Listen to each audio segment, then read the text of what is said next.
Dans la page culture, au terme de la 74e édition du Festival de Cannes, après délibération, le jury a révélé ce samedi son palmarès. La Française Julia Ducournau a remporté le prix le plus prestigieux du festival. La Palme d'Or lui a été décernée pour son film Titane.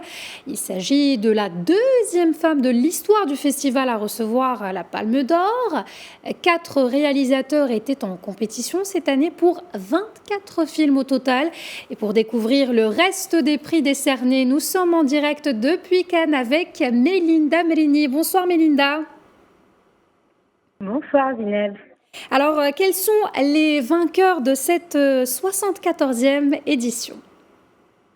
Alors un festival qui aura gardé son originalité jusqu'au bout, une séquence qui marquera l'histoire du Festival de Cannes.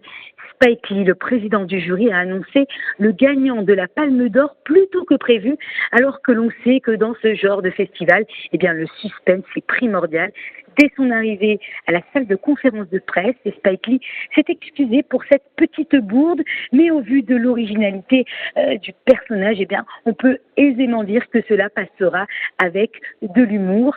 Alors la Palme d'Or, vous l'avez dit, a donc été décernée à Titane de Julia Ducournau, deuxième femme, et vous l'avez dit également, de l'histoire à avoir reçu la Palme d'Or. La première était la néo-zélandaise James Campion en 1993 avec la leçon de piano. Alors, le film Titane, qui a fait beaucoup parler là durant le Festival de Cannes, en effet, de nombreux spectateurs ont été pris de malaise et de nausées en raison de la violence du film, mettant en scène une tueuse en série.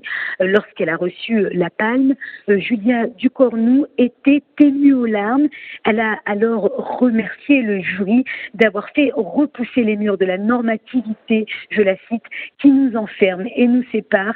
Elle a également dit merci de reconnaître, je la cite toujours avec ce prix, le besoin d'un monde inclusif et plus fluide.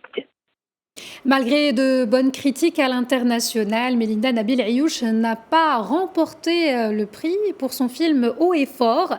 L'équipe du film doit être déçue. Le film Haut et Fort, donc effectivement, de Nabil Ayouch n'a pas obtenu de prix malgré les bonnes critiques. Et vous l'avez dit, il a toutefois retenu l'attention de Spike Lee, figurez-vous, qui m'a affirmé, juste à la sortie de la conférence de presse, que le film l'avait touché, impacté. Il a salué la prestation des acteurs qui ont mis en avant le rap et le hip-hop. Il a aussi beaucoup apprécié le film iranien Héros, le film iranien qui a d'ailleurs obtenu le Grand Prix.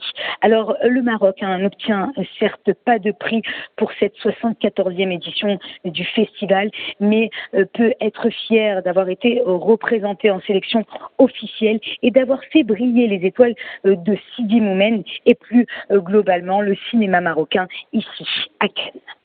Merci Melinda Mrini pour toutes ces précisions. Je rappelle que vous étiez en direct depuis Cannes.